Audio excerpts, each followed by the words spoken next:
Keep your hands and head inside the vehicle at all times. Buckle your seatbelts, check your mirrors, sit on back and relax. It's lights out and away we go for the Tall and Short of It podcast. Take us away there, Aaron. All right, and we're back with 2023, our first race companion. A great start off the line from Max Verstappen, but both Ferraris pushing on Checo early. I think we're in for a really good season here, Justin. Happy to be back with the race companion. Yeah, I agree. We already see some sparks flying. I think, from the weekend, from the practices and the qualifying. I think some interesting storylines coming into today. Pretty clean start. We've got a green flag on the race, but everybody is still moving. Looks like there's something questionable going on. But yeah, man, just happy to be back. Happy to be back for another race companion here in 2023. Absolutely. And just to kind of talk about some of the storylines, we saw the Aston Martin that was looking really, really good on the weekend. Fernando Alonso put that into P5 to start the race. So really, really impressive kind of opening weekend from them leading up to the race. And the Red Bulls have looked solid throughout, but there's just a lot of competition. And we see some body work come off. I think that may have been off of Leclerc's car. Yeah, it seems like some pieces flying. I think what was interesting, coming into today, is I think it was P1 through 14 in qualifying was separated by a second or less, and then spread out a little bit more. But it seems like everybody pretty what would you say, pretty close in the pack. The thing that I kept hearing on the weekend is the midfield's going to be pretty fluid, it seems like. So we'll see what's going on. We've got a yellow flag here. Not sure what went on. I think that's from the. I think it's just from the debris that came off. So Gotcha. sector 2, they're just keeping an eye on that. But yeah, I mean it's a long season. But starting out, we had 5 different constructors in the bottom 5. We had all 3 rookies knocked out in Q1 of qualifying, with Logan Sargent being knocked out with the exact same time down to the thousandths as Lando Norris. And Stroll took a nice little hit there. So Was that into his teammate there? I think it might have been. Brutal. You don't want to be doing that on the first race, especially not to Alonso, who he can get good points today. You would hate to see Stroll, just take him out of a race. Yeah, and so hopefully there won't be any long-term issues because, like I said, I'm excited to see Fernando Alonso and the Aston Martin team. I think they're going to have a really good, impressive year. And just looking at the start, we had the 2 Williams getting a really good jump. Albon and Sargent both up 3 positions.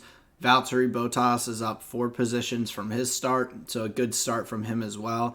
And then Hamilton was able to actually move up past both Alonso and George Russell up 2 spots here at the start. So we've got Red Bull, Ferrari, and then the 2 Mercedes leading that top 6. So that top 6 hasn't changed up yet.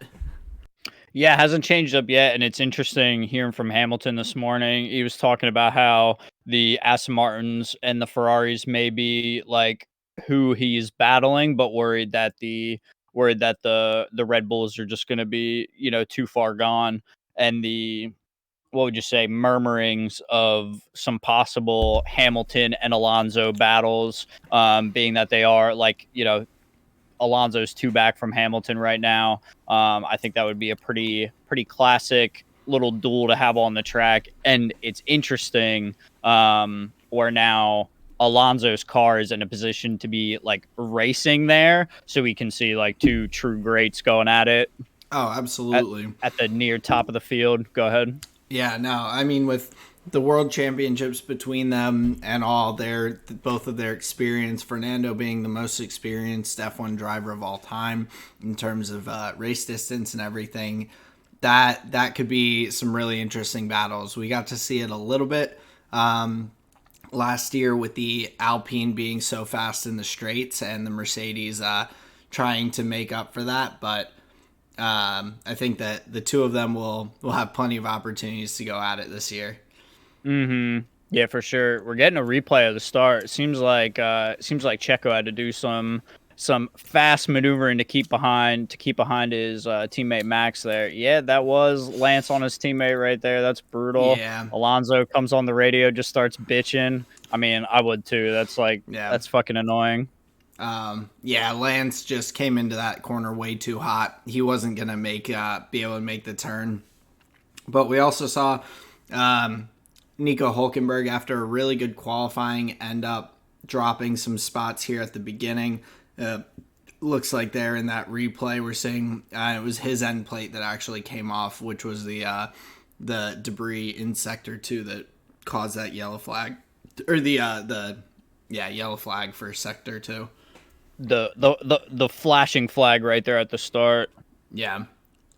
Interesting grid we've got going on. I think the thing that catches my eye here, just like, and you had mentioned it before, is Williams and Albon, or Logan Sargent and Albon in the Williams, pushing, pretty far up above their grid spot, now split by Lando Norris, who, boy, the McLarens are not happy right now. No, and Lando was saying that I think for Baku, they're expecting to get an upgrade package that is essentially what any team with championship aspiration should have at the start. So Lando's not thrilled with how the team has started thus far, and he is really just dragging that car up the grid. The fact that he's up to P12 with kind of the quality that we saw during testing and everything is a pretty big commendation of his driving. Yeah, I would tend to agree, but some lockups here, some overtakes going down. Was that Alonso getting by? I think Nope. Stroll was getting past. Yeah, so Gotcha. but we're seeing Leclerc's kind of holding up the pack right now. Max has gotten out front. He's already over 3 seconds out. And we're seeing Leclerc kind of hold Checo back, but be able to hold him off from getting that pass. With that lockup, though, going into turn 1, that could potentially cause a little bit of abnormal tire wear that maybe Checo can take advantage, some grip in some of these corners. But it's not as easy to do early with all the weight in the car. Yeah, I imagine something like that gets a little bit easier, like you were saying, as some of the fuel burns off. But, under braking, though, just, depending on how rough a flat spot is, under braking, those are going to get pretty tough and, hard to deal with if it continues happening. So, yeah, I think you're right. Checo may be in a position to be able to capitalize on that there. Yeah, and especially if Checo's able to get the undercut on Leclerc, I think once the pit window starts to open, we'll probably see Checo look to dive in a little earlier, get a really good outlap while Leclerc's tires are getting more and more worn. So I guess we'll have to wait and see, but I have a feeling that that could be a bit of the strategy for the Red Bull team.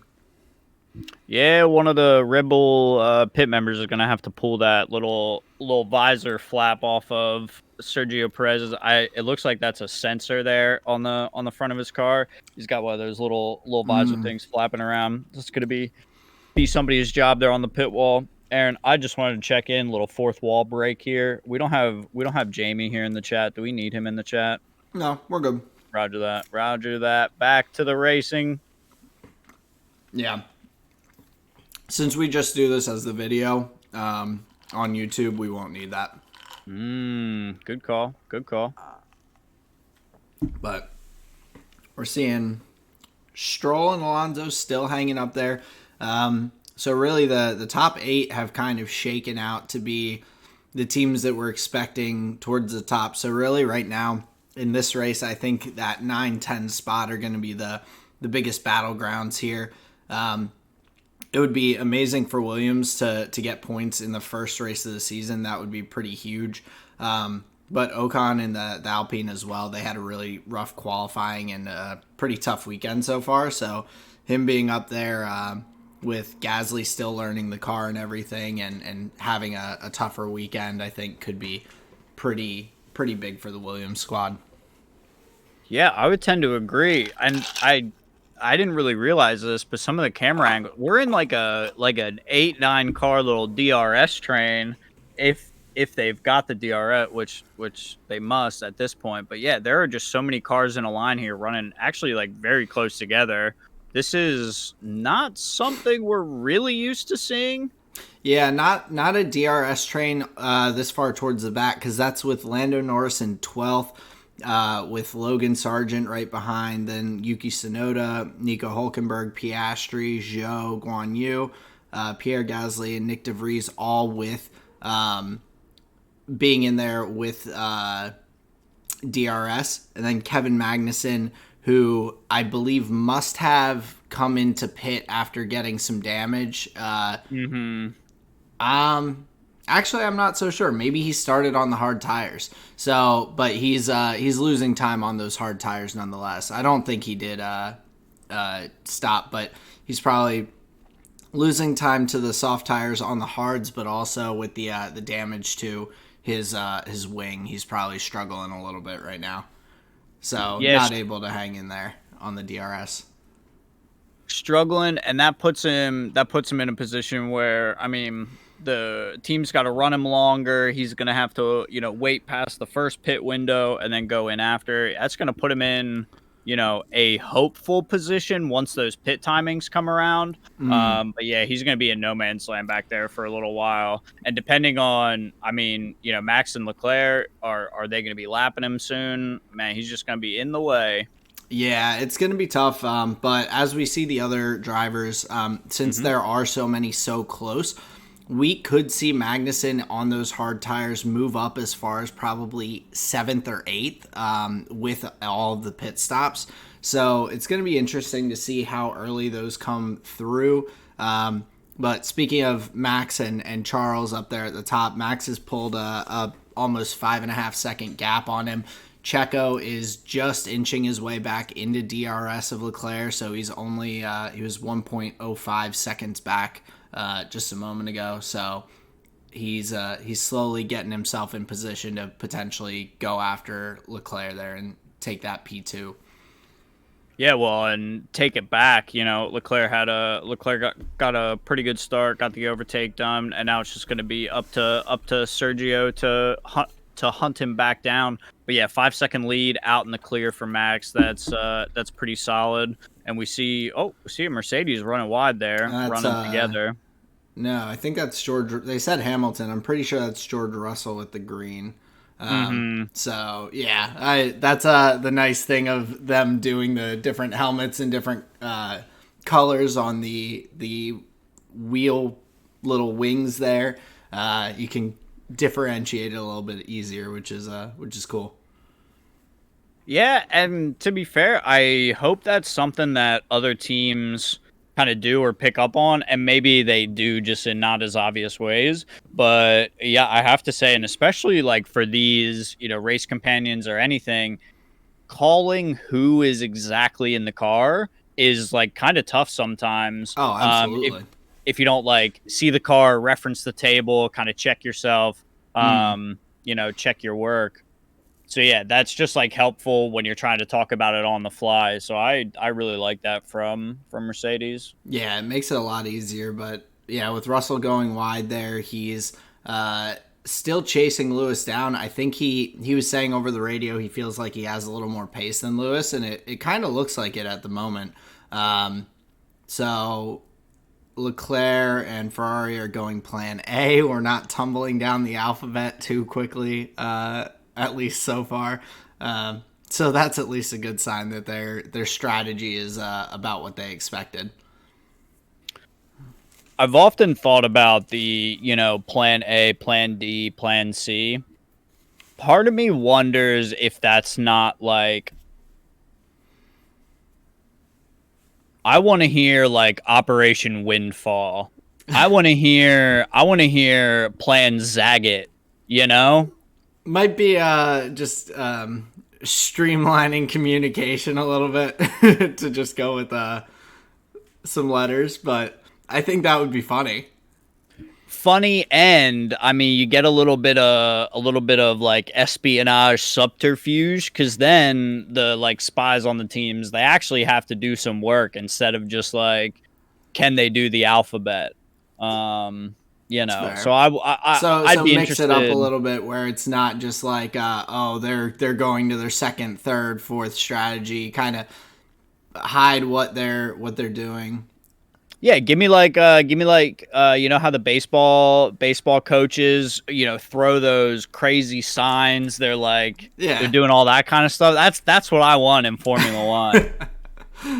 That's oh, and we have Gasly coming into the pits. That would be pretty amusing, but they're just standing on the fence as the drivers go by, just giving hand signals and Effectively dancing, yeah. yeah, You're right. Not streamlined, but entertaining. It definitely would be. definitely. And so we see Gasly coming out of the pits. I believe they put him onto the hard tires.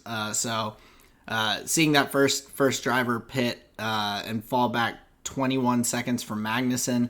I think like we were saying, Magnussen's going to jump up quite a bit with the hard tires, and then could have the soft tires there at the end, which would be a nice little boost for him against any of these hard tire drivers at the end of the race. Yeah, if you wanted to, make a swap, try and gain some ground in that regard. But as we're looking at pit windows, looks like they're looking at like laps 12 to 20. Max has got a clear shot of him just alone out in open waters. Must be a pretty good day for Max up top. Yeah, and especially with the Red Bull team, they were talking in qualifying about or afterwards about how they were trying to balance the setup because Max wanted to get pole position, but they didn't want to compromise their race strategy in terms of setup of the car. They seemed to find a balance where they felt like they were primarily setting up for race strategy and still were able to get that pole position. So very, very impressive from the Red Bull squad to kind of piece that all together and put them in a great position because Max is just growing this gap on Leclerc lap after lap so far. It seems just like he's kind of cruising to the start of the season, so picking up where he left off. Yeah, for sure. Yeah, now the Red Bull of Sergio Perez, like we were talking about earlier, hopefully he can close that gap to Leclerc. Make an overtake done, regain that P2. But yeah, pretty good start for the Red Bulls. Pretty good start for the Ferraris. We haven't seen anything from Carlos Sainz, hanging a little bit back from Sergio Perez. Actually, a considerable way back from Perez. Like not really even putting pressure. And then the Mercedes a little bit further back. So interesting top of the table going on right now. But yeah, and then the camera just flipped to it. I was about to bring it up. We have Alonso just like hunting down the Mercedes, and by Lord. And George Russell is running scared, saying that the tires are gone and we need to think about boxing. And Man, it was a fake. It's a fake. interesting. So who do they? And Albon's Did in the they? pits. Did it work? I don't think so. They didn't bait anyone into pitting. Yeah, I was gonna say if Alonso pitted, maybe, but that just seemed like See, they tried to do the baseball move and it didn't work. Yeah. Not as smooth as they were hoping. Nope. And so we've got Max in that last lap gapping another probably 7 to 8 tenths of a second on Leclerc. This might end up being one of his larger race victory gaps the way this is going right now. Apparently Esteban Ocon may have had an inaccurate grid position, so maybe he didn't line up correctly on the box, so that could be a potential penalty there. starting infringement of some sort. And here we see Alonso coming up on George Russell. He's chasing him down, 2/10 back, hanging on, and very quickly we may see. Oh, and we see Hamilton coming in. So George does not get the first pit window, and we have Alonso with the DRS on the straight. Damn, dude. Lewis was just like, all right, George, you deal with him. I'm out of here later. Yep, exactly. Oh no, Man, and I am super impressed by. Oh, look at that. Alonso really getting away with the DRS. damn. Gets the inside line. Huge. And Stroll's like actually not far behind either. That's what I was about to say. And George battling back. Really, really good fight from George, but now Alonso has gotten by and just put a little space behind him pretty quickly there. But with Stroll, yeah, I think he has really had a solid race weekend after having hand surgery that seemed to be causing him a lot of trouble and pain during qualifying. It made me concerned seeing him with that much pain, having trouble getting out of the car on his own and everything. It worries me about the safety in general. But he's putting in a pretty solid race so far. So hopefully the hand's doing a little bit better as the days go by. Dude, and then they were talking about like the steering lock, how your wrists like rotate around with the wheel, and then they were talking about Monaco, the hairpin. Oh, yeah. And I was just thinking about that. I was like, oh no, that's gonna be so rough. I mean, that's like Yeah. way down the line. He's gonna have a lot of healing in by then. He'll have a lot of racing in by then. But just like the topic of conversation, I was like, oh man, I really feel for Lance. But based on the performance here, sticking with his teammate, really getting the most out of the Aston Martin that they've provided him today. With the pits on lap 14, we got some of the Ferraris in the pits. We've got some of the Mercedes in the pits. And right now, just the Red Bulls and the Aston Martins have stayed out, and also the Haas of Kevin Magnussen. So a lot of pit stops getting done, a little bit of shakeups in the field, and we're going to see most drivers out on hard tires here currently. Yeah, and we saw Ferrari get a pretty good pit stop. Oh, and that is the Alpine of Esteban Ocon, I believe, coming off there, the end plate. They're swapping the steering wheel for Piastri, so slightly slow stop there. As he boots up that new steering wheel. It doesn't have that fast boot time. But we saw George Russell have a 5-second stop. Piastri, oh, this is brutal. No. Oh, and it's still ticking. Max. Oh my God, 46 seconds. Get out of here. Yeah, that is brutal. He's still sitting there. He's still just stuck in his pit box while that's crazy that the steering wheel takes all this time to boot up and everything. I mean, I guess it has so many systems it's connecting to, but oh, that is rough. And like, I feel like another team would just retire the car I there. I think they may, because and that would be a huge bummer for Piastri, but Max has already just lapped him. So yeah, I mean, that's rough, but ideally, obviously, I think they do want to get him as much experience out there as they can. But that's a good point. If there's a safety car, he can unlap himself. So I mean, hopefully they can just get his car back out there. That's brutal. What was the issue? Did they say with the wheel? They just said that Oscar was there, or like Oscar's going to pit this lap and change steering wheel. And so they popped that first steering wheel off, and Piastri, they just updated it to out, so he is out of the race. That's a huge bummer. Not the way that he wants to start his rookie season. Nah, that's tough. Yeah, that's frustrating from the McLaren team, who had some really high highs over the past couple years. They have really started off to some low lows this year, which hopefully they'll be able to improve upon as the season goes on. But yeah, wheeling Piastri's car back into the garage.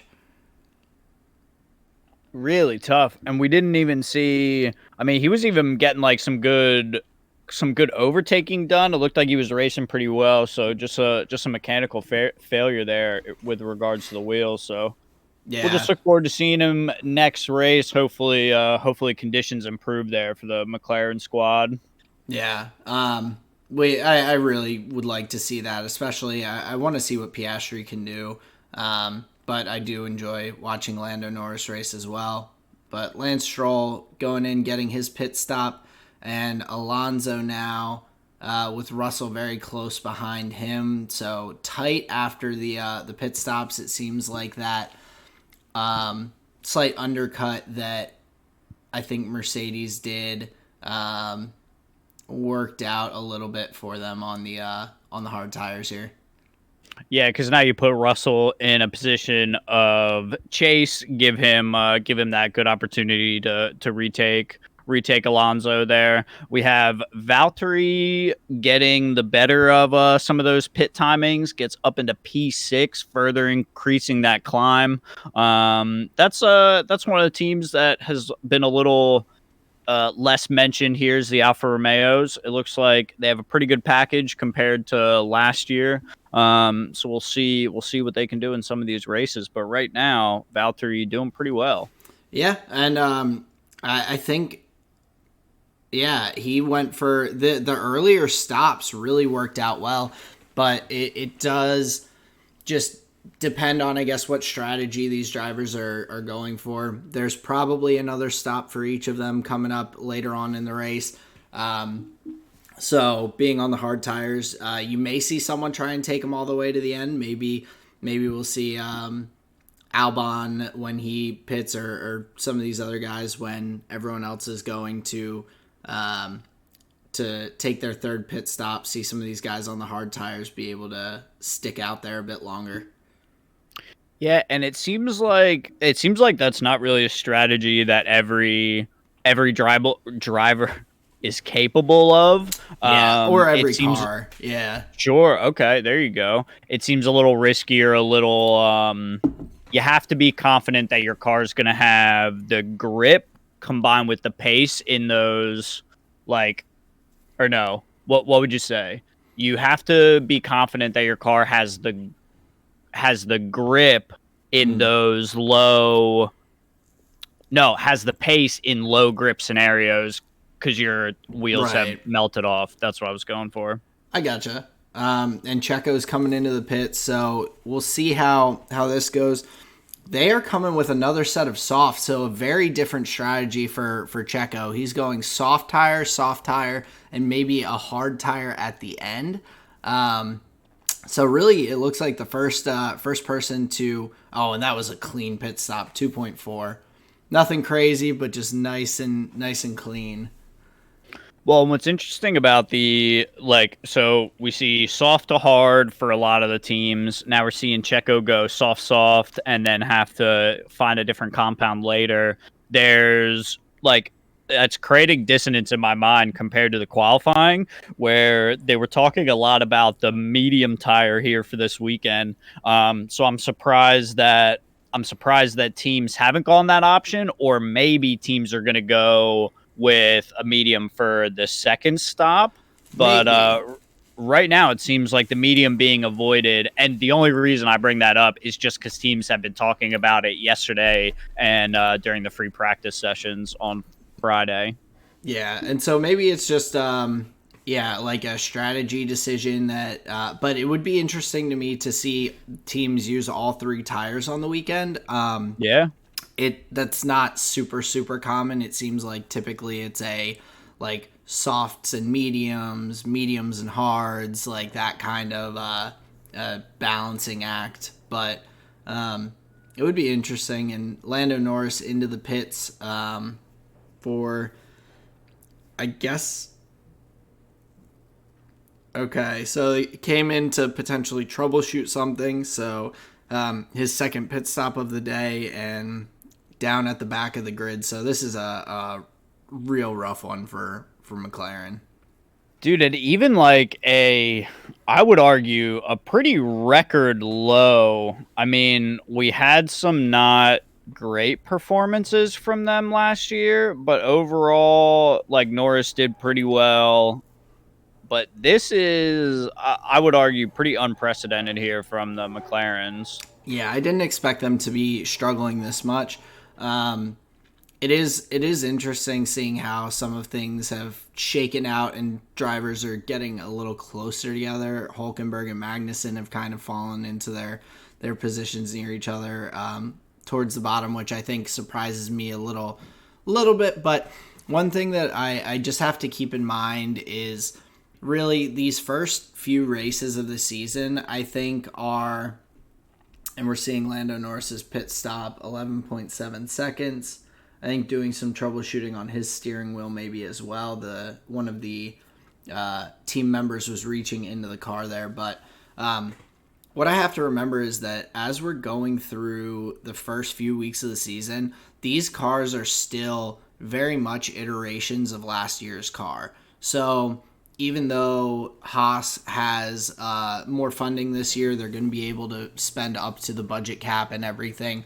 That's going to take time for that money to be utilized to improve the cars to the extent that they are maybe going to really shift around a lot, which I think is why I'm so impressed so far by the Williams duo out there. Albon in 10th, Logan Sargent in 13th. Logan Sargent's looked really, really solid so far. I think a lot of people had questions about him coming in this season. Yeah, I think that's a great point to hit on where, yes, these races still count. However, we're in a position of teams kind of still figuring things out, seeing where they are. And you're right, they are just iterations of last year's car. So we may see some like shadows of similar problems from last year, not to expect these like large sweeping changes and expect, a bottom tier team to now be, P2 or whatever. You do have to keep your kind of expectations managed and be realistic about what these teams have done. So I think that's a great point.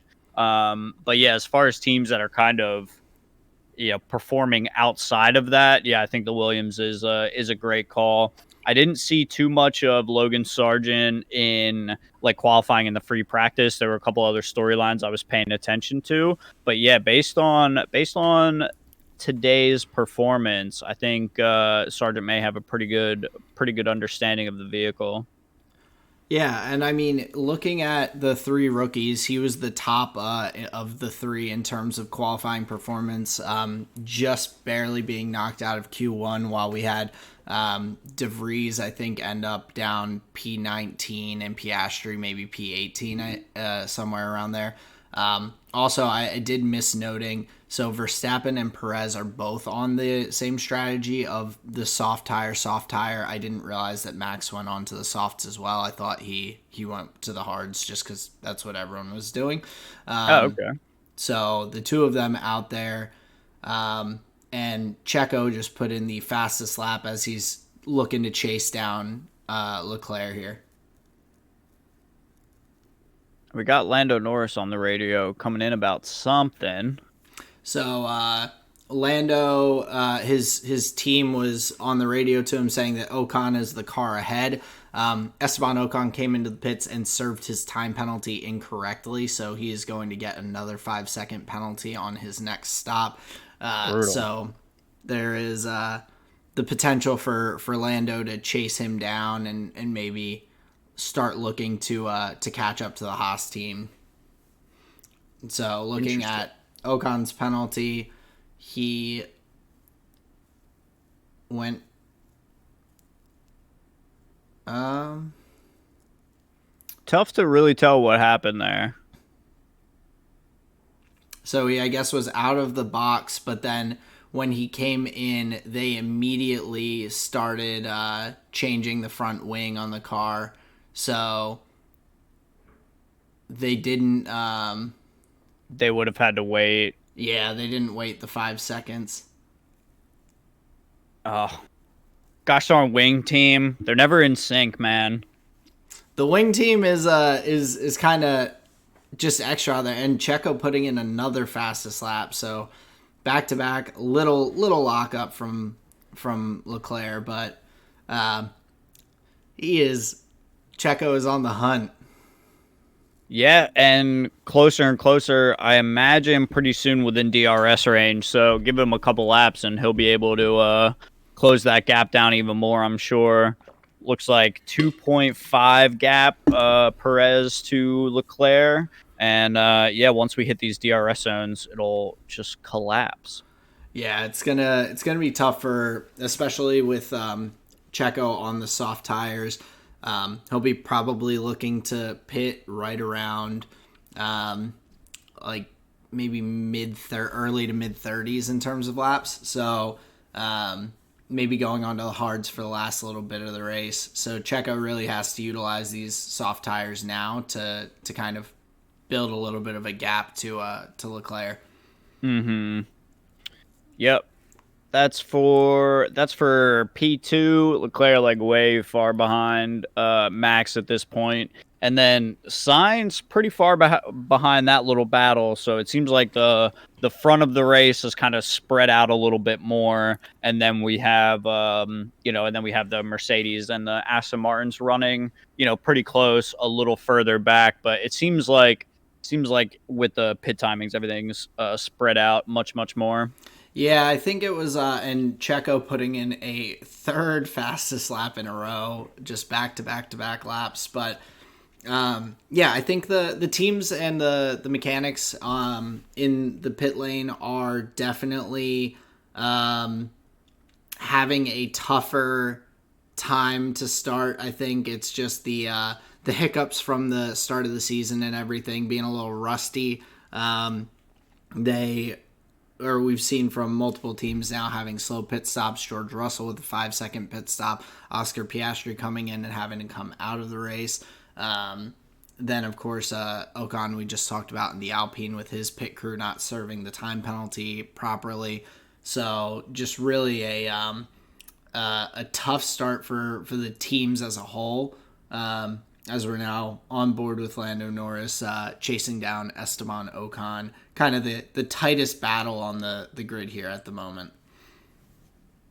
Yeah, and this, while it is just for P18, I imagine in Norris's mind, this is for all the marbles to a certain degree. I mean, you got to feel pretty out of the running in a scenario like this, even struggling to get ahead of this Alpine here, even with DRS bonus and everything. So yeah, I would say pretty tough days for McLaren, but Norris finally gets it done. Yep, gets by. He is also on the soft tires, so being able to hopefully start moving up towards Hülkenberg and Magnussen, who, like I said, I think they'll probably have to have another pit stop, maybe shift to the soft. So Lando will probably go on to the hards at the end, and it'll be interesting to see. I don't know if he's going to be able to make up much more than this P18. He and Ocon are just so far off the back of the end of the midfield pack there.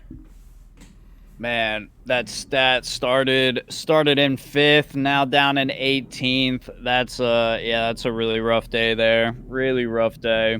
Yeah. And to be fair, I wasn't sure. I wasn't sure he was even going to get the move done there on Ocon. So yeah, that was on 2 lap fresher tires on softs. And talking from the Ferrari pit wall, it sounds like the hard tires are not giving as much pace as they expected. So maybe we really will see with that feedback and kind of what the data is showing, the Red Bulls look to that medium tire that everyone was raving about. So yeah, that would be interesting to see each of the tire compounds here. Now watching this onboard with Charles Leclerc, I'm curious if they see as much It's not as like no, it's not quite as much because the so the camera is like pretty is a bit more stationary, I think, whereas their body is like kind of adjusting with the bouncing to some extent, cushioning it just like through your body. Um, oh, Still I was more gonna ask bouncing than about you'd want the to see. glare. Oh, the glare. That I think it's from what they were saying at qualifying, they showed Alonso's camera. And it's a weird reflection, like I think off of the lights through the visor off the camera lens to the inside of the visor. So it's like a Oh, weird refraction of the glare. So it's not. Oh, and so 10-second time penalty for Ocon now for serving his first penalty incorrectly. man, that's really tough. That's really tough, and it just compounds. Yeah, there's But not oh, much sorry, I that was you reading can do. the Alonso message. But yeah, that's so tough. Like you'd need everybody in sync, or stuff like that's gonna happen. Yeah, and Alonso looking at the tire deck, the Aston Martin team is happy that they see less degradation on the tires than what they're seeing from the Mercedes. So there still is some potential for them to make it up. And now we see Checo within half a second of Leclerc. So we're seeing that gap closed up pretty quickly, like you were saying, over those last couple of laps. Yeah, just slow and steady, chunking time out. Looks like he is within DRS. He's got flap wide open, chasing down on the straight. Leclerc does a decent job to try and cover off, but Oh wow. man, Sergio's just got so much pace going down into turn one there, and he is pulling away. And he could break so much later there. Just with the soft tires, he was able to take that inside line, really cut much more sharply.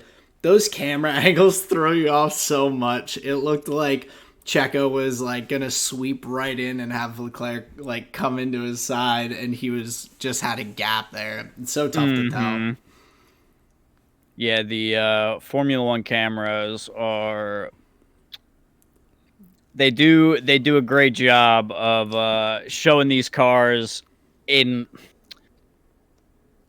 what is it? It's the frames per second that they're shooting at makes it like feel like the cars are actually moving slowly. Yeah, it's kind of like watching a baseball game when you see a pitch come in and you're looking from behind the pitcher. It's also that angle, the straight on angle.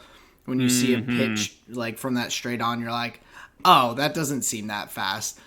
If you're in the batter's box and you see like a even like an 80-mile-per-hour fastball, that is quick for the average person. Sure. Um, Yeah, I bet so it shows up pretty fast. yeah, I know some of the older camera angles that they used in like the 2090s, 2000s, and all. They really made the cars look like crazy fast because of they didn't have as many of these straight on long shots. It was a lot more side angles, and so you're seeing the Hmm. cars just like zip by the camera. And so this really does, you don't realize that initially that these straights are like half a mile long and that they're going down Hmm. them in like 20 seconds. It's nuts. Yeah, not slow at all. But yeah, you're right. Those straight on angles, they do kind of hide the distance in between the cars, can really make it look like they're right on top of each other. Yeah, very much so. But the Mercedes team, it looks like they are trying to figure out this strategy as Alonso is slowly chipping away at Hamilton's lead, 1.7 seconds back, just getting after him. And then up ahead, we have Hamilton only 4 seconds back from Carlos Sainz. So depending how Leclerc and Sainz and the Ferrari team's tire wear is and everything, there could be the potential for another place to be picked up there, as we're only now getting to about the halfway point of this race. Yeah, and the the sector that you're talking about there with like 4, 5, 6, and 7, it's all like pretty bunching up there behind Carlos Sainz. I'm curious what the status of his vehicle is. Is he in a position to, race? Does he have to give up a position, hope to get it back later on a different compound tire? Depending on how quickly these cars catch up, if they are in a position to do that, I'm interested to see what Ferrari's got in store, or if they even have to worry about it. Like, are they? They may be just in their own zone and may just cruise and kind of hold that. And just an update on Esteban Ocon, he has also been noted for speeding in the pit lane on that last pit stop. So bad gets worse. I'm gonna have to look for for some funny meme templates to throw out there on the Twitter. But that is oof, and that's from way back towards the start of the race. We saw I think that was Hulkenberg get a piece of his front wing taken off, so swapping out that front wing.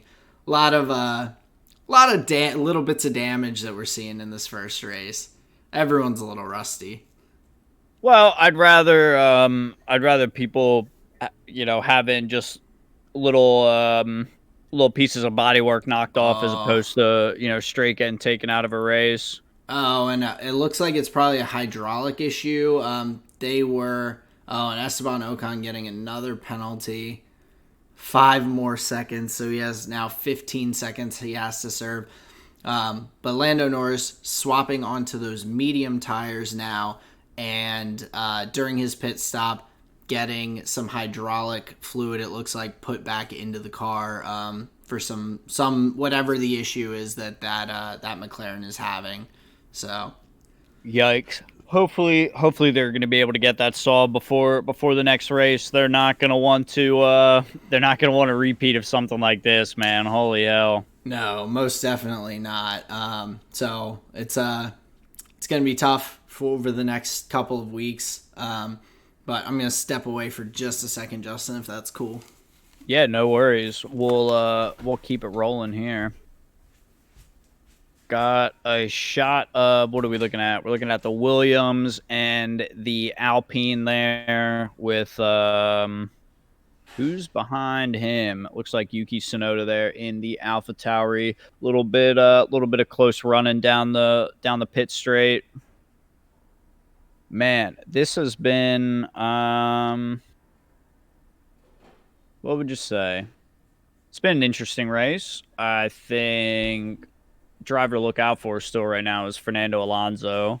Interesting, Red Bull and Ferrari there at the top. Mercedes probably not as close as they expected, but interestingly, you could probably snapshot this race and it be not too far out from last year's. You know, what would you say? Similar grid. Now that we've been running for a little bit, it's pretty Positions aren't stock. too different. There's a Right. couple of shifts around. The Alpines and the Aston Martins have kind of flipped.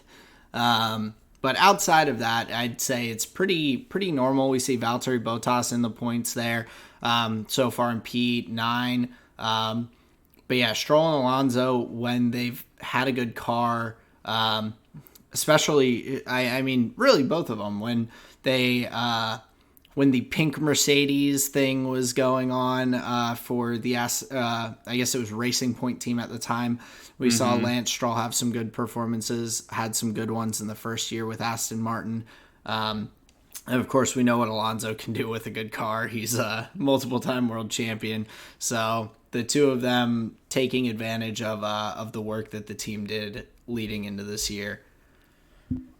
Yeah, I would definitely agree. I think what's exciting about the Fernando Alonso angle is, like, yeah, for so long, like, that's what we had heard when he came back, Mm, talking about world champion this and everything.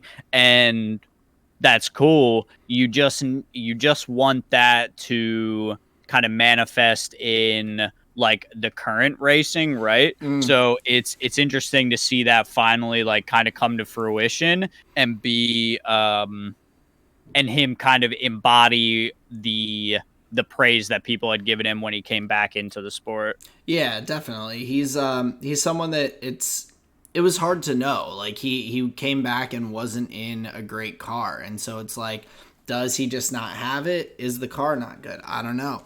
But so far the car is looking pretty solid, and he is I mean, beating out his teammate. Granted, like we said, Lance Stroll has just had some wrist surgery, but I still would expect in a lot of cases for Alonso to beat him out, as we see Stroll come into the pit lane, as well as Lewis Hamilton. Good clean stop, 2.4 from the Aston Martin team. Yeah, and it looked like a similar stop from the Mercedes as well. They had Lewis in and out pretty quickly. Now Stroll's out, rejoins the track. Yeah, I would have to agree with your point there. It is tough to know, is that car, is that racer, does he not have it anymore? But yeah, I think it shows that as a viewer, a critic, a fan watching this, you really have to put more like not fault, but like the car has so much Well, to do yeah, with it. yeah, kind of And balance like what the causes are, and like yeah, I think Christian Horner in an interview that I listened to a while back was saying that it's kind of 30% or like one third driver, one third car, and one third engine in terms of like how these cars do. And looking at it that way, as we see Carlos Sainz coming into pit, and then George Russell coming in as well for Mercedes, that definitely shows kind of the what the team side really believes like leads to a quality race with those three components. But we usually just think of the driver. yeah. And it's easy to just say like, oh, they had a shit day, like they underperformed, this and that. When in reality, like you were saying, you got to look at these three important factors and say, was one more at fault than another? And yeah, I think in a lot of these scenarios, the car plus engine accounts for a good amount of the results. I think you could put like equally skilled drivers, in that vehicle, and they would still similar results even similar results even though they overperform in their Red Bull. Maybe that's like the max you can get out of any given vehicle. Yeah. Oh, that's I think a good way to think about it. Like if you get the most out of the best, then it just like you can't really tell. And I Right. think it's the same with when Lewis was having his world championships with Mercedes and winning those. He had the best car, but he also drove it the best in all but like one of those seasons where Nico Rosberg took the title from him. So Mm-hmm.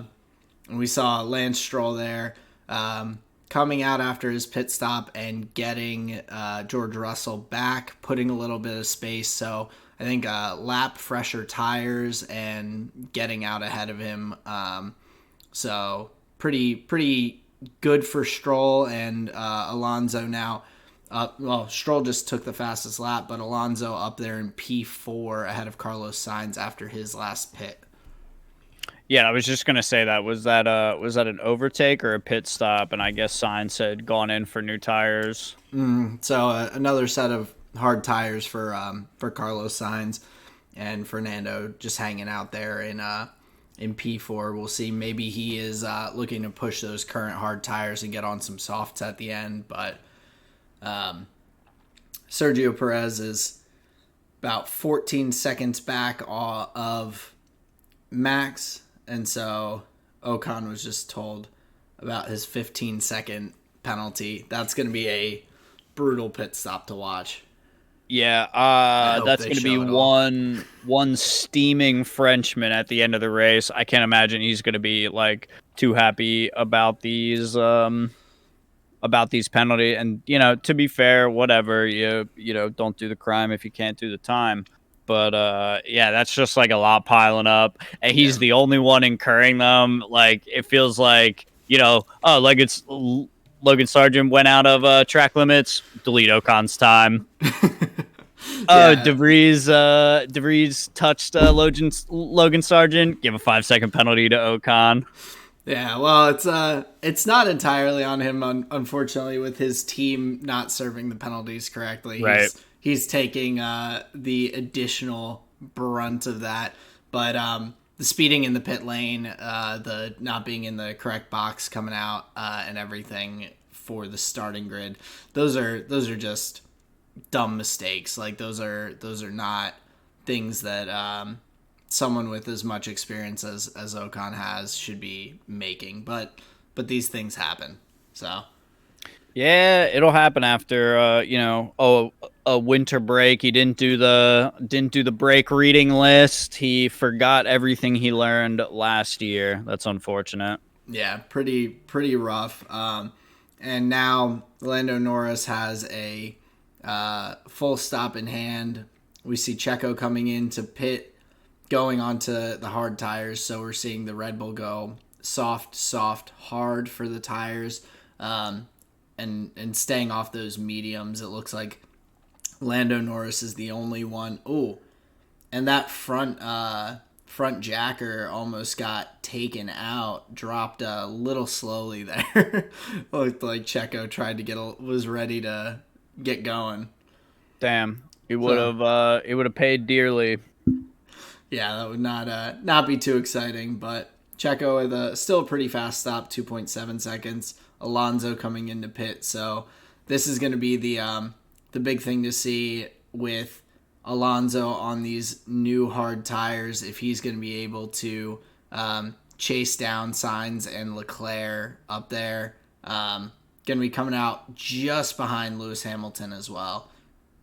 Yeah, a lot of cars getting in front of him in that scenario.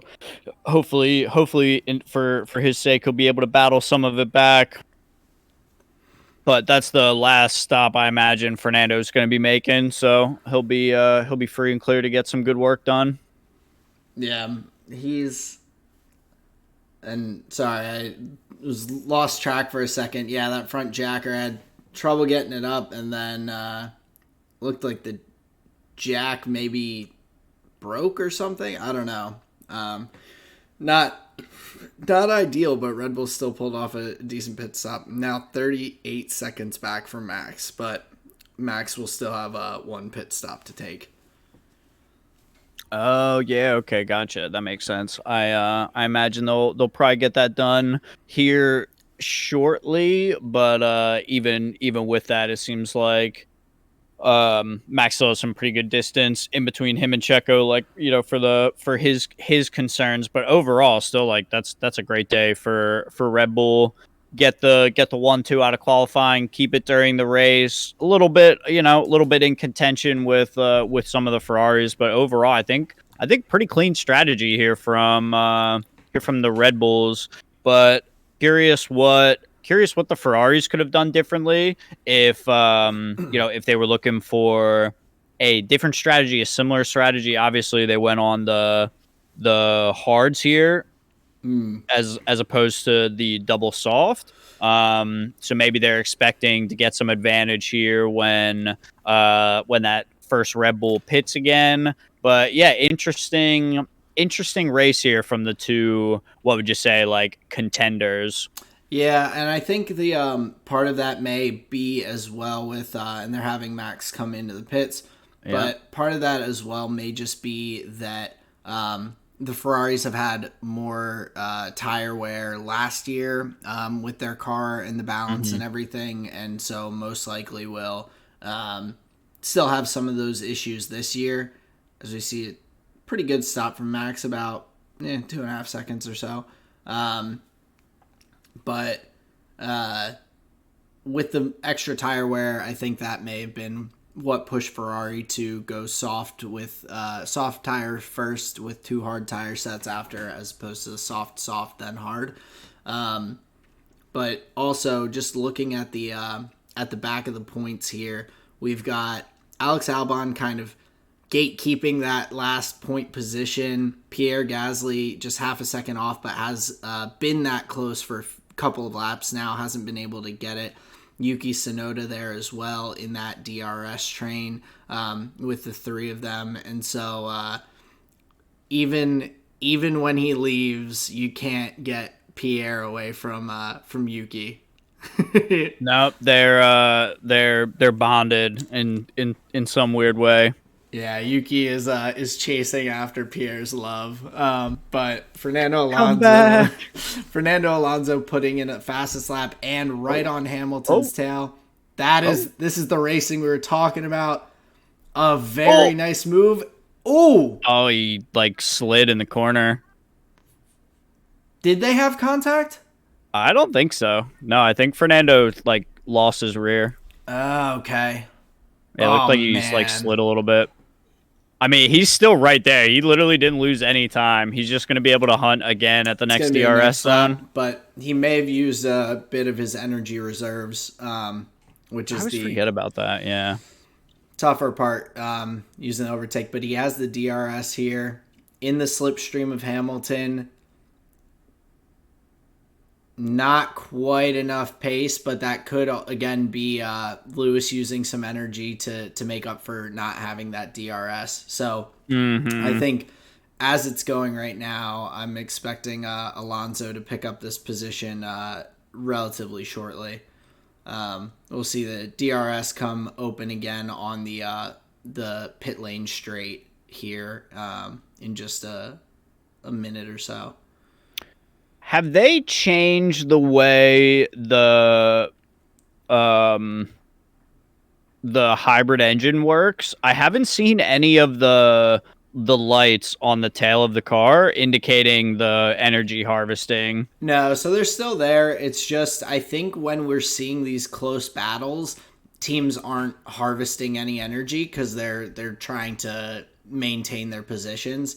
So keep an eye out for it, but they do still have those lights and everything for the energy harvesting, so that's still a thing.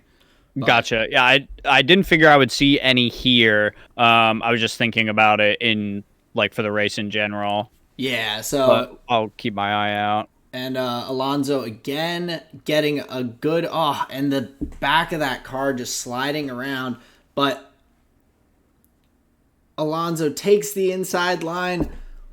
Holy shit, this guy's an animal. Oh, and he has the DRS to go ahead and give him a little bit of space. Oh, this is awesome. I love this racing. Let's go Fernando. Back up into P5, his starting position. So well done. That was smooth. There's the harvest light. Okay. Whoa. That was really well done. Yeah. Yes, let's go. All right, Fernando. El Padre. Yeah, that's got to get him fired up. Now he's got, what's he got, 2 seconds to Sainz? 2.5, so he is not far back. So no. that fourth P4 could easily be within reach, but man. Oh, look at him save. Down. Look at him save that spin. Wow. Yo, he literally kept that from just 360ing. Well, they just said on the radio they think they were saying maybe he thought that Hamilton was going to go into him and he reacted to try and dodge out of the way. So fair enough. Either way, don't want to compromise your race. But Lewis now with the DRS, these cars are tight and two phenomenal veteran drivers. Legends of the sport going after it, and Lewis now kind of trying to take that position back. This is fun racing. This is what I was looking for. The rest of the race, there's been some slow spots, but this is the excitement that people want to see.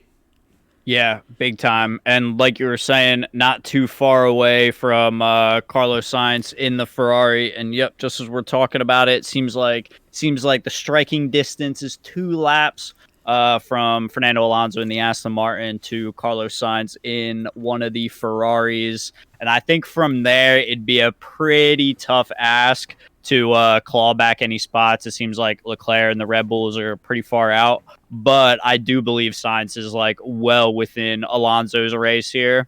Yeah, I would definitely agree. I think 2 laps is a little bit close. I don't think he's gaining 2.5 seconds, or gaining 1.5 seconds to get into DRS in the next 2 laps. I don't think he has that much pace on top of the Ferrari at the moment. But Sure, and then having to fight off Lewis on top of that. yeah, so I think we're still a few laps away, but Lewis with that DRS is just hanging off of Alonso's rear wing. Just can't quite get there, staying about half a second back. Yeah, and I have a feeling that this little scuffle is just going to keep on going throughout the rest of the race. Ocon really trying to keep his head in the game with all these penalties piling up, asking about tough times on the other track opportunities this weekend. So yeah, I think not the best headspace here for the Alpines, but a little silver lining there on that scenario is Pierre Gasly. Oh no, the Ferrari's on the side of the road. No. Oh, and that's Leclerc. Oh no. Oh no. Oh, Oh no, wow. Leclerc. Well, we're gonna have a safety car. We're gonna have at least a virtual safety car. So I would expect the Red Bulls. They have an 11-second gap, double stack, come into the pit lanes. That car, it is at an exit, but that is going to be a virtual safety car, for sure. No, Yep, no, there it is. no. Oh, brutal. That's devastating. That's awful.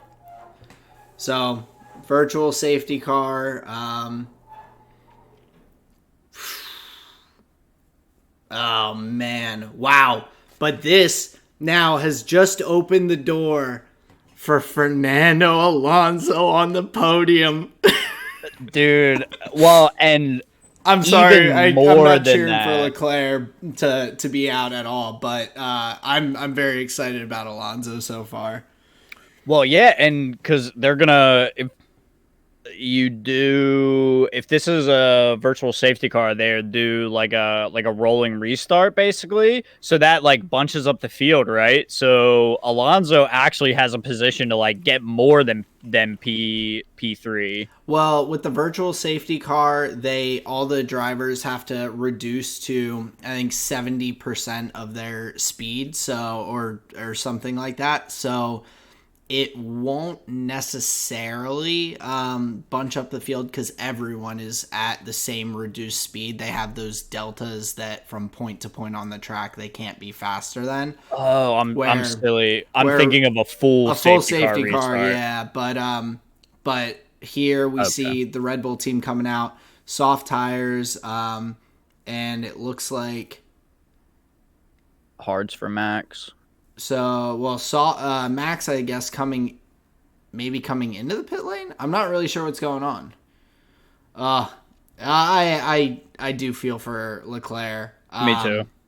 That's brutal. He was driving a really solid race. He was doing as well as he could. And wow, actually no. So I guess the no one came in because the car was able to be cleared off so quickly. So Crazy. we're All back right. racing. Hamilton just dropped out of the DRS and just got back in. I don't know if he has it on this straight at the moment, but No, I don't think he does. yeah. So Alonso now with the opportunity, 2.3 seconds back from Carlos Sainz to chase him down and look to get that final podium position. That would be, I mean, at the moment, the Aston Martins would be in P2 in the drivers champion or in the constructors championship, which is wild if the race were to end this lap. Well, So if it ended this lap, they wouldn't. Oh, yeah, I see what you're saying. Because even though Sainz is on the podium, they still have the only one P4 and 6 driver. from Stroll. Yeah. Yeah, gotcha. Yeah, So dude, with a race like this, I really think we're in for a pretty exciting season where Aston Martin's going to be able to play like spoiler to some of these teams that thought they had it.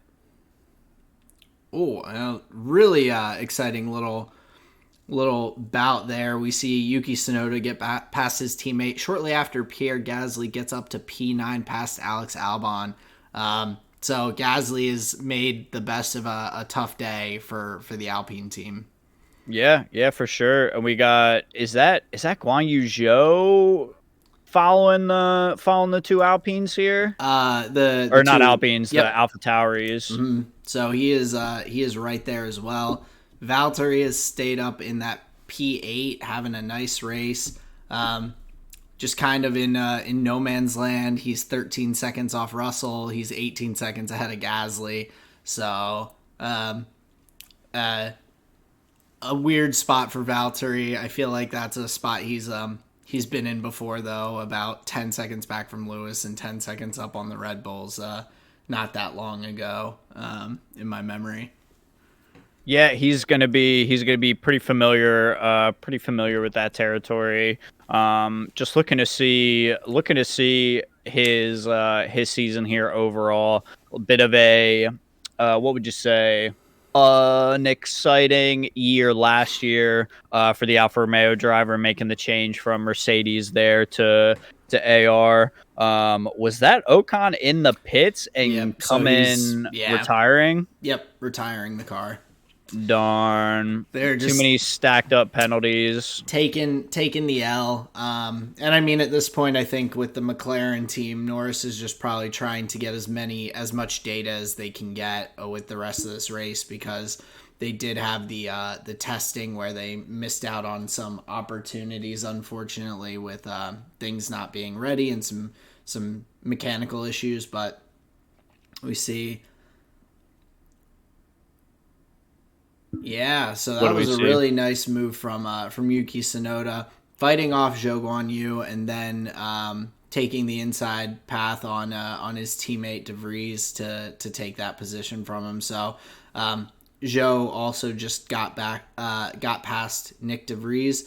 So we're now seeing kind of how some of these young drivers are battling. De Vries and Sargent are right next to each other on the grid now, with Sargent in DRS, so there's some potential for him to pull his Williams back up past him, and towards those points. So far though, 13th, 14th, not a bad drive from the those two rookies, and again Oscar Piastri III unfortunately out of the race at this point.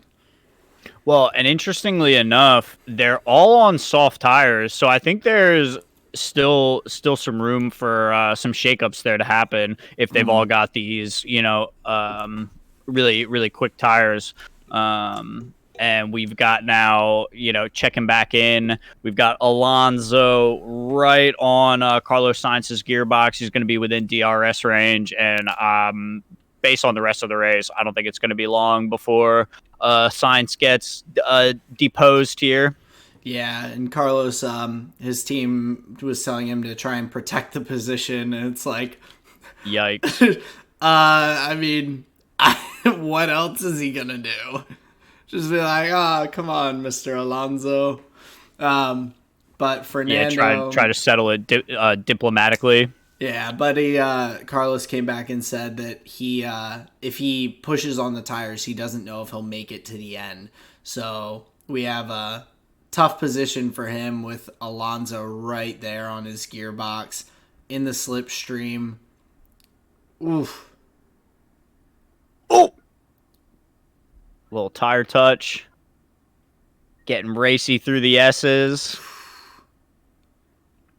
Oh my God. That was so close. Alonso. Oh, here we go. Just that wobble. it's that same corner. He's just not quite getting the traction that he is looking for out of it. But Lock up from the Ferrari. that's so rough for Carlos Sainz. That's brutal. Alonso into the slipstream. Oh my God. They get so close there before he dipped. Alonso is so good at that. That's something that I've watched from him a number of times over the past few years now, that he is so good at getting right up to the back of the other car before he slides out, which is partially what ended up being a factor in the incident with Lance Stroll last year, where he ramped up. He got so close to Stroll that when Stroll made that movement, he and Alonso also dipped to the side out of the slipstream to go by. They just ended up having that collision and him kind of wheeling down the straight there. But he is so good at just like getting that close. And now Sainz is under big pressure from Hamilton as well.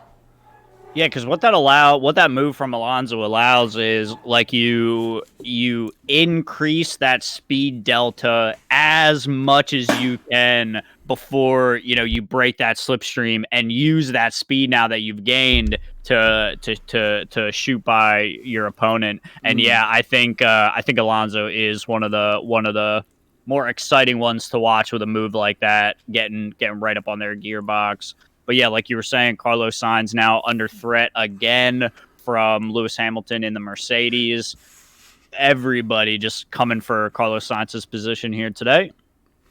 Yeah, and being under pressure from Hamilton, but Carlos Sainz also just came on. We heard his radio replay that Alonso did actually touch his right rear tire a little bit. So we'll see if there's any sort of I don't know. I have a feeling that they'll just call it a racing incident. Most likely. Just let it be.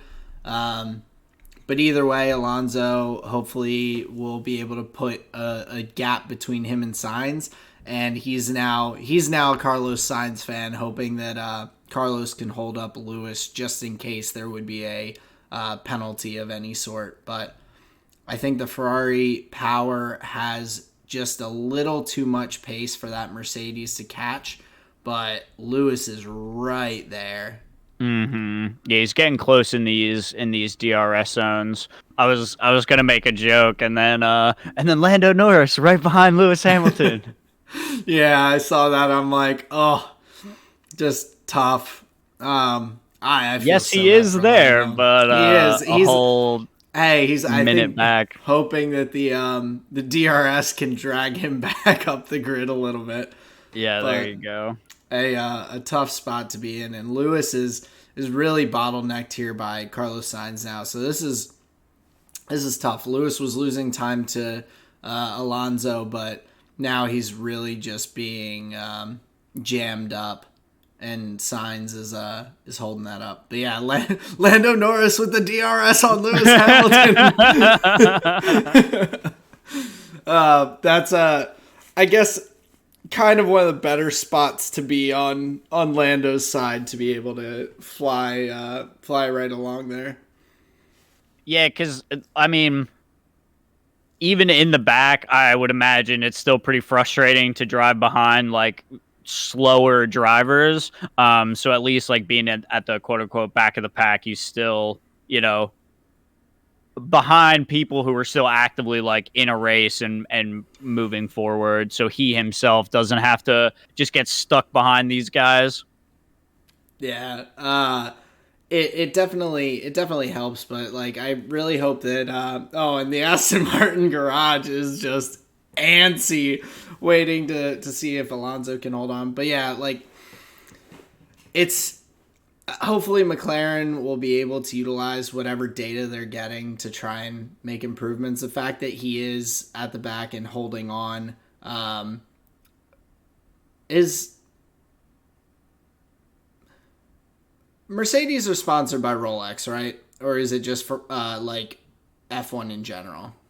I think that's an F1 sponsor. I'm not 100% sure. because I'm wondering, is Lewis trolling like the FIA? So there was the ruling just the other day that Lewis is allowed to wear his jewelry again, and that they're not gonna like make a big fuss about it and everything like they were for some stupid reason. Mm-hmm. But Lewis's driving glove has a watch across it, and in the one of the press conferences last year when they were making a big fuss about the jewelry, Lewis came in wearing like 3 watches, like all these Mm-hmm. like necklaces, earrings, nose ring, all of the whole nine. So I was wondering if his driving glove has anything to do with that ruling coming out this week. I don't remember if he's No. had that before. I bet that's on like every driving glove. That would make I've sense. seen them on a good number of gloves, and even like I think I remember seeing on like a Mick Schumacher like back in the day. I think Okay. he had that on his gloves. I think it's just a way that watch companies traditionally have advertised is like putting quote unquote putting a watch on the driver's hand even while they're racing. Gotcha. And Lando coming into the pits again, with them filling up some whatever they were doing the last time, adding hydraulic fluid or pressurization or something into the car. He's had to come in for that again now. 57 seconds off the back of Hulkenberg. That's brutal. But Carlos Sainz in this battle with Hamilton has been able to hold him off thus far. Maybe causing enough tire wear for Lewis to struggle to get by with about 7 laps to go. Yeah, and it seems like the aggression has fallen off a little bit. Seems like maybe Lewis doesn't think he's got the pace here. But yeah, in these closing laps, we're gonna have a lot to do here from Lewis if he wants that position. Oh, absolutely. And we're seeing just to go through the top 10 in the points, we've got Max Verstappen, Sergio Perez, Fernando Alonso. Alonso is saying he's just going to kind of take it easy and avoid any of the curbs, doesn't want to ding up the car or be risky, as long as he's continuing to put in this gap behind him. But going through the points, we've got Verstappen, Perez, Alonso, Sainz in P4, Hamilton P5, just barely, Lance Stroll P6, Russell 7, Bottas 8, Gasly 9, Albon 10. Then Yuki Tsunoda about a second and a half back in P11 in the AlphaTauri. As a little runner up to the points, yeah. To be fair, I think Alpine's going to be pretty happy with Gasly's performance here, getting up into P9 based on like free practice and qualifying. I'm not sure you could have expected Alpine to be doing this well, but yeah, I think a good drive from Pierre Gasly gets them up into the points, even just a little bit. I think it's a decent start for Alpine. That the test wasn't that great, and the rest of the weekend left some things to be improved. Oh, absolutely. And for him to also go from P20 with his lap times being deleted all the way up to P9, that's a huge improvement on the day. And he also, at the moment, gets that fastest lap point. And there's nowhere else in the grid that I can really see anyone snatching that away. At the moment, I think the only potential would be for Perez to try and take a pit stop and get that fastest lap on soft tires here at the end. But Perez is only 24 and a half seconds ahead of Alonso. That's going to be tight with the pit. He may, if there's a bad pit stop, for whatever reason, he could compromise that position. So it may just be easier for the Red Bulls to cruise off into the moon set there in Bahrain. So take that P1, P2. Yeah, I'm not sure that would be worth risking what's the difference between 2 and 3? It's 18 and 15 points. So Yeah. you risk 3 points for the potential of earning 1, Right. and then the team that's even going to earn the point isn't even a team that's like in that, really going to Right. benefit at the top. Yeah, I just don't think that's a worth it play that Red Bull would make. Because yeah, you're right. It doesn't seem like they would have the pit window to get that kind of luxury. And then, Yeah. like you said, like with everybody on the hard tires, I doubt anybody is going to be taking that from Gasly in that regard, where he's going to be able to set a pretty fast time there on the softest compound tire. Yeah, and so with with Perez, and so looking at Lance Stroll, just So it watching, seems like he runs a just little went on. wild. Yeah, so just wasn't able to turn in. Maybe got a little understeer. But we did see last year between George Russell, I think pitted for a fastest lap, and or maybe it was Hamilton, but one of them pitted for a fastest lap, and or maybe it was the sorry, it could be one of the Ferraris. It was me. It was. Anyway, someone pitted and Alonso came out just ahead of them in from the pits because they didn't have a great pit stop and then lost the position and the fastest lap point. I think now thinking of it, it may have been Leclerc or Sainz who were trying to snatch that away. Alonso, this is a lovely car to drive. Alonso is just basking in the Aston Martin right now. I mean, dude, we can take it back. We can take it back to like postseason conversations last year. Like we all kind of knew that this must be what Alonso is seeing if he like jumped on that seat. And then to get that confirmation of like, okay, I made the risky move, looked at this team that was like kind of on the rise, Seb stepping out, like this is going to be my opportunity. And then to get that vindication of a podium on your first drive with this new team, dude, get out of here. That's got to be such a good feeling that, yeah, I mean, my man probably feels like he's victory lapping and he hasn't even won the game yet. And looking at the other teams on the, especially Alpine, Alpine is just barely staying in the points where he's able to take this Aston Martin all the way up there to P3. Again, with Leclerc dropping out, who most likely would have held him outside of the podium. But this would be first race of the 2023 season. Would be an exciting way for Alonso to get his 99th career podium. And I don't think that'll be the last of the season based on this huge pool of evidence that we're looking at here. Yeah, massive data set. Things are trending up for Fernando Alonso. But yeah, I mean, like this has got to be exactly what you're looking for, and especially.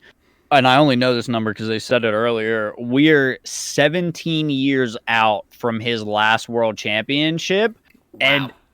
And by golly, he's driving better than what is that? 17 other drivers on the grid. And he, like you said, he's the oldest of them. He's the most experienced of them. He hasn't won a championship in 17 years.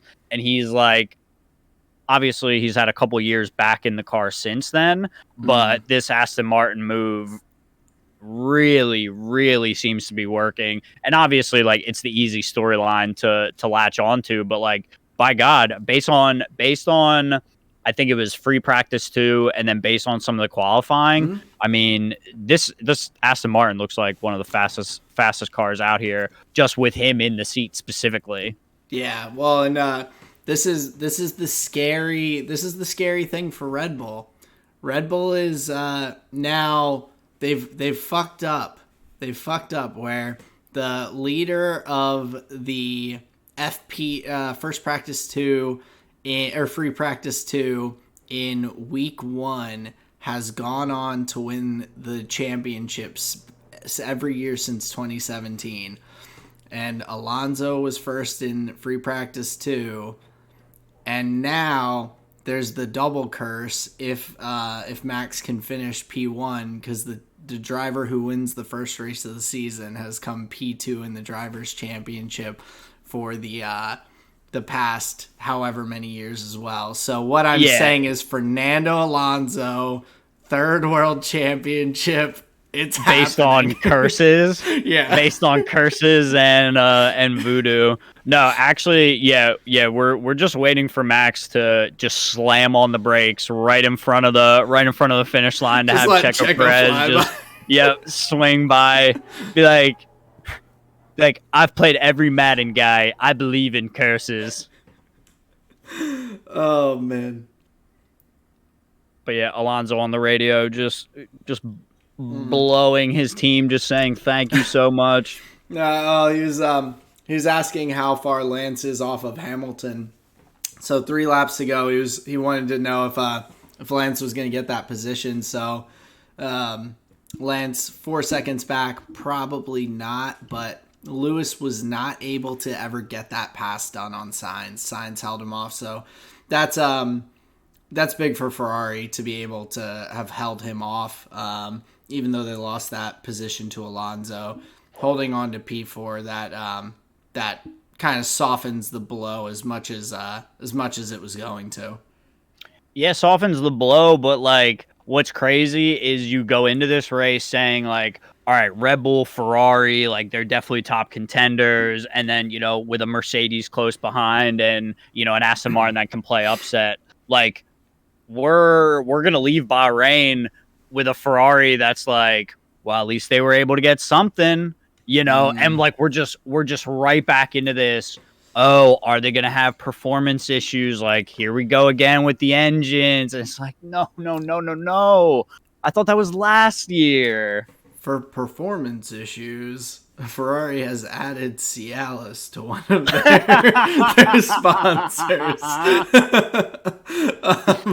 But no, I mean seriously, it's rough. And I'm really curious to hear from the technical side what happened to Leclerc's car, because there was no like big sign of an engine blow up or malfunction, and so it's definitely worrying to have him just all of a sudden have the car die on him mid first race, when we've talked about they've talked about their improvements in reliability and performance and everything with this engine that had so many struggles throughout the year last year. To have one right at the start of the race, or in the first race of the season, that's brutal. Yeah, I was gonna say. I mean, he even got like 40 laps done or whatever. But I guess if it is an engine thing, it would happen probably later after it's been like worked and used. Yeah. After they've put it through a bunch of paces. But yeah, it's a Ferrari starting off on the back foot, where they came into Bahrain last year and won that race. I'm pretty sure they went 1-2 last year. Yeah, both Red Bulls did end up dropping out on the 55th and 56th laps of the race, I believe. So they made it like all the way to the end as well before having issues.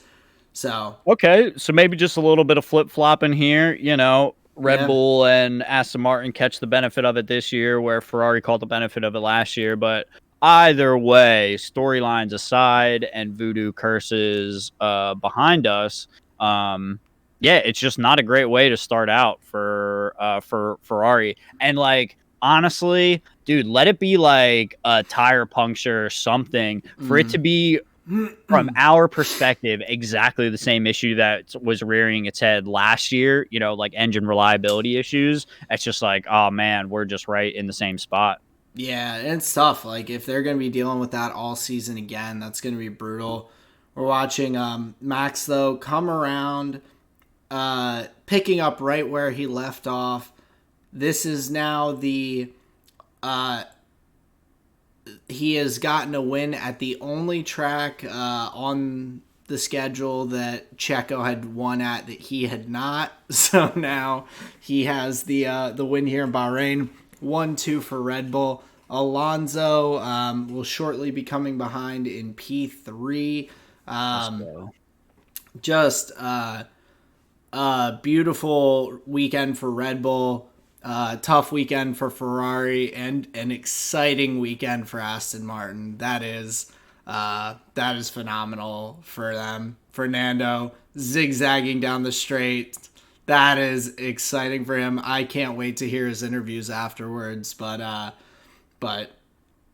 I think there's a lot that we are going to be able to take away from this race looking forward, and start to kind of put together some expectations for the season now that we're through this first race.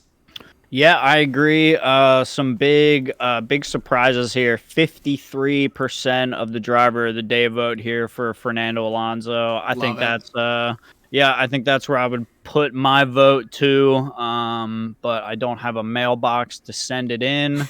But yeah, we've got a 1-2 for Red Bull and P3 for Aston Martin in the with Fernando Alonso. I think that was a really exciting Bahrain Grand Prix. Aaron, do you have any closing thoughts here? Just really excited to see Albon pull the Williams into the points along with Gasly with the Alpine. That's a great start for those two teams. Logan Sargent again, a really solid performance in that Williams car as well, finishing I believe P12. So exciting weekend, and I'm so pumped for the rest of the season. Colleen was giving me a hard time. I was watching the F2 qualifying, the F2 sprint race. I was all in on it this weekend. I'm just like, nice. I'm pumped that it's back. So why don't you take the people out of here with your final closing comments? Yeah, just happy to be back here for another Formula 1 season.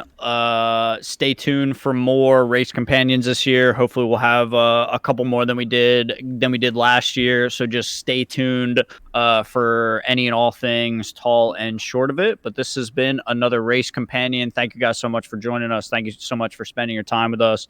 And we will see you for the next one. Peace out, everyone. Adios.